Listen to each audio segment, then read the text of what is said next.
so welcome to another Board Games Everybody Should ... It's a video series where I take a board game, much like this one, I show you how it plays, and then I give you not one, but two reviews. I give you a cold, kind of technical review about the components and what you're paying for in the mechanisms and how they work together. And then I give you a personal one, which is either all hearts and flowers or something else. The opposite of hearts and flowers. So what's this game, you'll be asking? What's this box in my hand? This box is called Booo. And in Booo, players have control over a ghost. This ghost haunts a castle, and there are constantly tourists in the castle, and the ghost doesn't want them there, so he tries to scare them off. Now, each turn, you can only walk through one coloured wall. Now, players are trying to find out which colour wall that he has to walk through. And when he discovers which wall, they shout wall, or boo. They shout boo.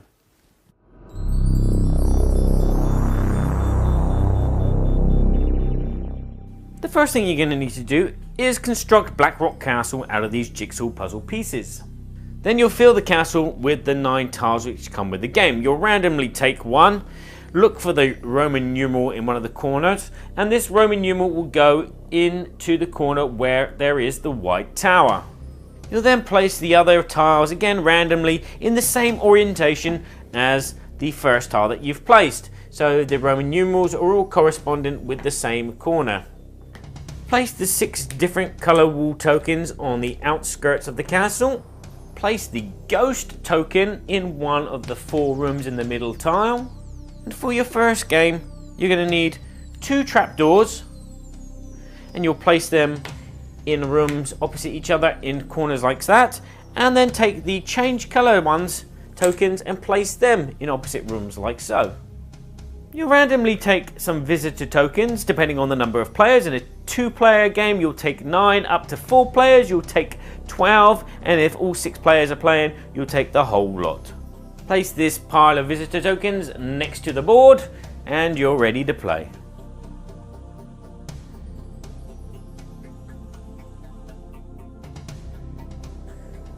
So these visitors are going to be coming one by one into Castle Blackwood, and they will be staying in one of the rooms. To decide which room each visitor is going to stay in, you'll either just flip the token over like that, and whichever of these quarters is facing you, that's the room that they're going to stay in. So like here, it's a green shield and a green pitcher.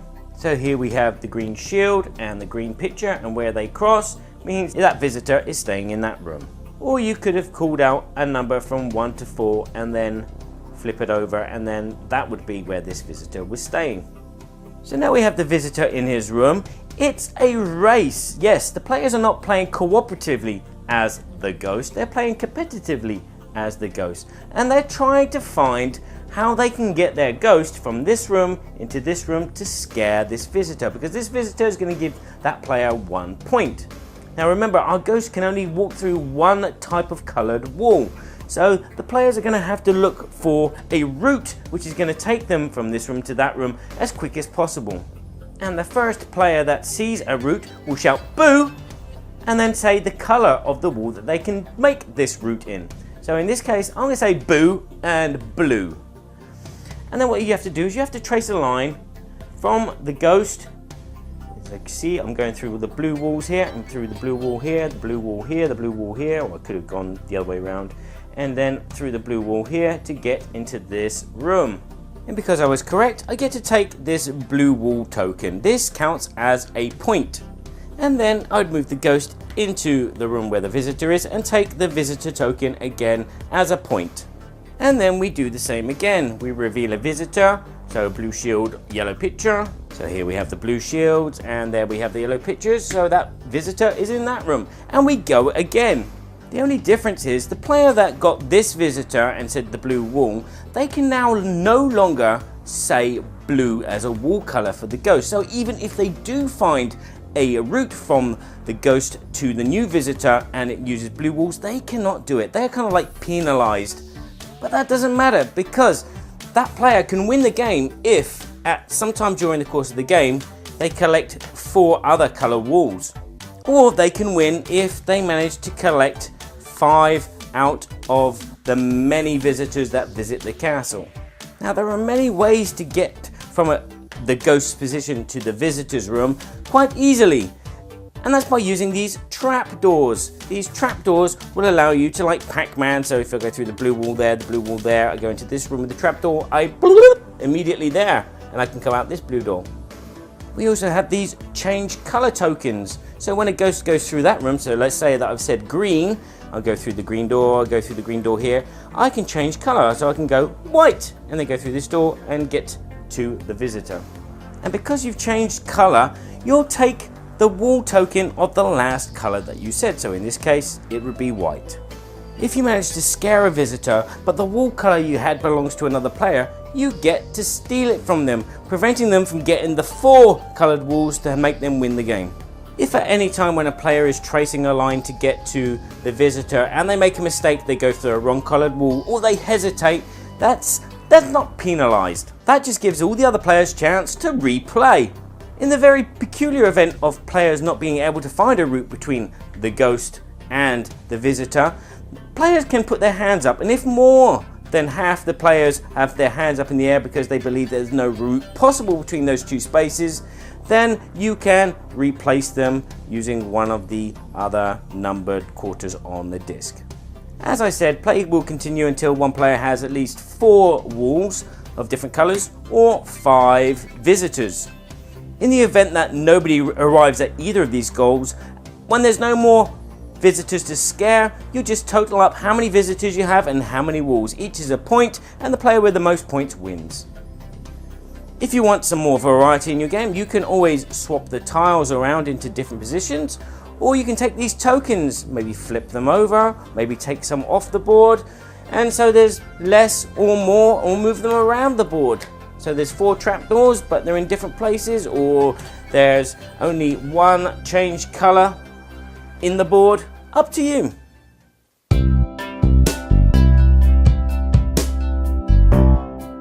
So what I'm going to do is talk about the technical review, which is going to conclude what's in this box. So it'll be the components and the rules of the game.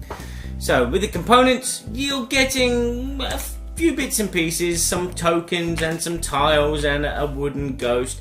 It's pretty standard, but it comes in a nice small box, so you're not getting a lot of stuff, but it's the game that counts. But the card is thick, the tokens are nice, the art is very nice, the board is very colourful, using just primary and secondary colours, and it makes the game simple to look at. The rulebook does a very good job of explaining the rules in a few short pages. Everything is laid out nicely and is very simple to explain because it is a very simple game. It's basically a visual game where you're trying to get from point A to point B quicker than everybody else. The mechanisms are very simple. As I said, it's getting from point A to point B, which makes it a very simple game to teach. And it's just kind of like one note. That is the game. It can be simple or hard. It's just when you put the little trapdoors and the color ghosts. You can choose if you not put some for it be hard, or you can put them all for it can be easy. But it's not just a visual game. There's also a memory element involved, isn't there? Yeah, because when you use one path. Yep. One route, one path. One route, and you go in here and you set the color, and you find another color, and you remember.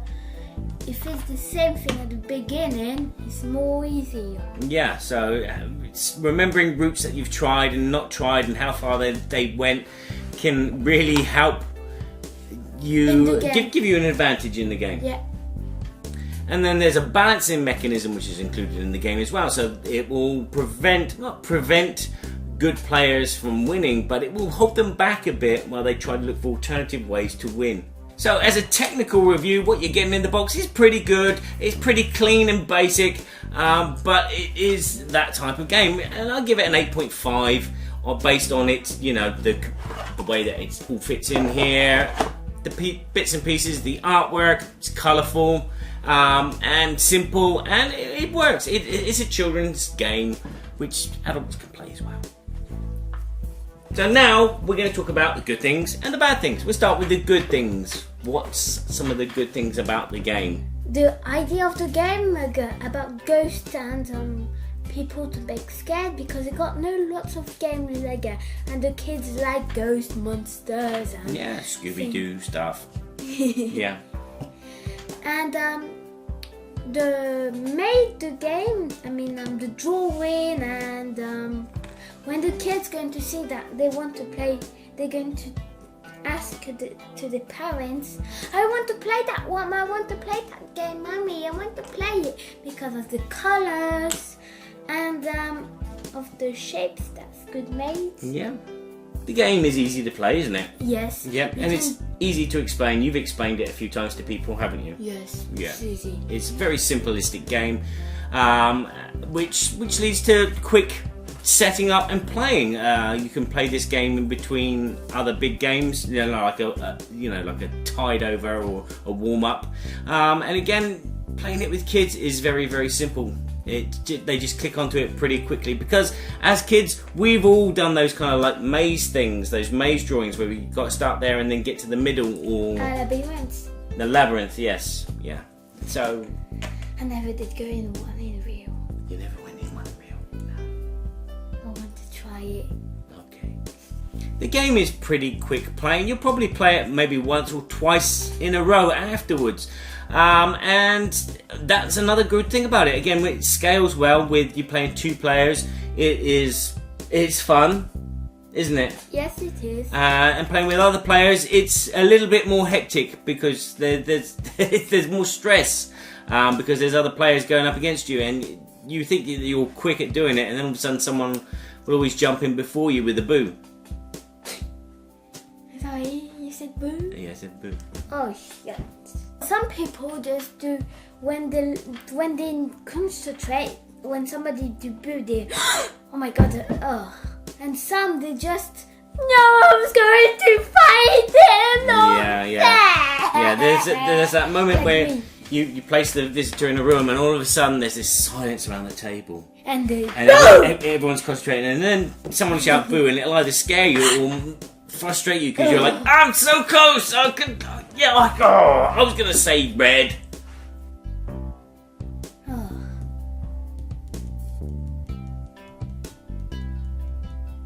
Can we start again? I don't know where again it starts from, Charlotte.